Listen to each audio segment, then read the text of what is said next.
So, in this tutorial, we will write a Python program to find HCF or GCD, the highest common factor, which we call HCF, or you can call it GCD, which is greatest common divisor of two numbers, is the largest positive integer that perfectly divides the two numbers.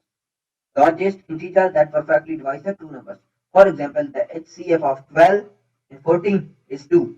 The largest number that divides both these numbers is 2. One also divides both, but we need the largest number that divides both of these. So let's focus on the logic. How can we implement that in Python? So if you see, the number has to be one of the smallest number, like less than the smallest number. It can be the smallest number itself or less than that. For example, we have numbers 6 and 12. Then the largest, then the HCF will be 6. So what we will do, it can be less than 6 as well. For example, if there is 7, then it will be less than 7. But surely not greater than 7, because that will not be divisible. That number will not be divisible by 7. So what we will do is we will loop over from the number itself, and then we will be reducing one value down up to 1. Then we can find the highest or largest positive integer that divides both of these. Okay, so let's do that. Let's actually write a method, that is CF, that is CF, which will take two numbers x and y, and it will return the greatest common divisor. So we have a smaller number equals to, smaller number will be x if x is less than y, else it will be y. Okay, so what this will do is it will assign x to it, to smaller variable if x is less than y, otherwise it will assign y to the smaller variable. So basically it will just assign the smaller value of x and y to the variable smaller. Now what we will do is we will loop over it for I in range. Now we want to range over from let's say a smaller value up to 1.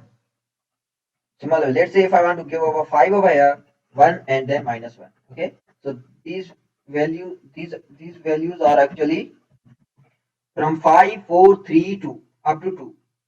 They will go up to 2. Okay, I also want to include 0 or 1 as well, because if 2 is not divisible, if number is not divisible by any number, then we will have a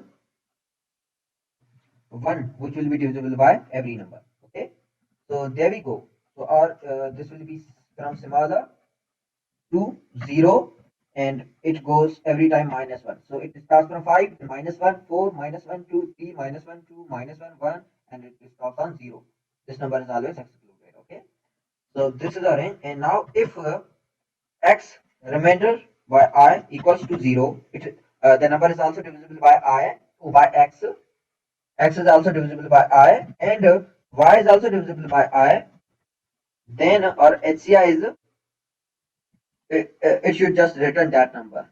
It should return the I. That's it. I guess this should work. So let's see.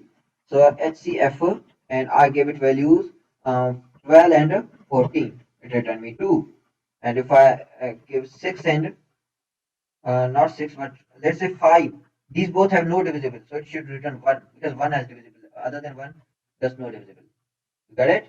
And now if say we have 6 and 12, then 6 itself is the HCF, because 6 is divisible by 6 and it is divisible by, like it divides 12 as well. So 6 itself. So the logic works. Now this code works fine, it is right, correct, but this is not efficient because it creates over and takes a lot of time. There is an efficient way to implement the same logic. It is based on the inclusion algorithm. This algorithm is based on the fact that HCF of two numbers divides their difference as well. Okay, so in this algorithm, we divide the greater number by smaller and take the remainder. Now we divide the smaller by this remainder. We just repeat the same process until the remainder is 0. For example, if we want to find the HCF of 55 and 24, we divide 54 by 24, the remainder is 6. Now we divide 24 by 6 and the remainder is 0, and 6 is the required HCF. So whenever the remainder, we repeat the same process until the remainder is 0. When the remainder is 0, that number is the HCF. So let's implement that.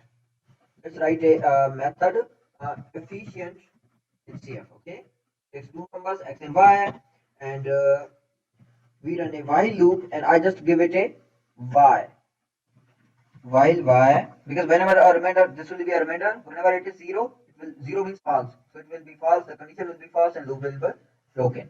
So x and y equals um, y and this x remainder by y. Okay, x remainder by y. And then outside of the loop, we just return x.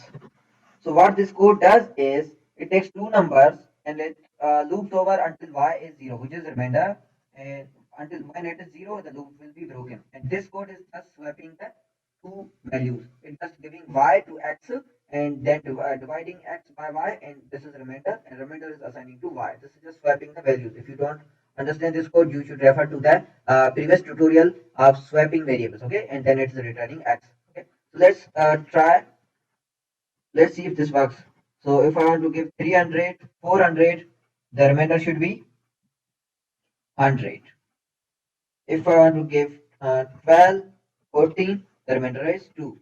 If I want to give 6, 12, the remainder is 6. So this works perfectly fine. So that's it with this tutorial. I hope you understood something. And if you did, please subscribe to my YouTube channel and see you in next tutorial.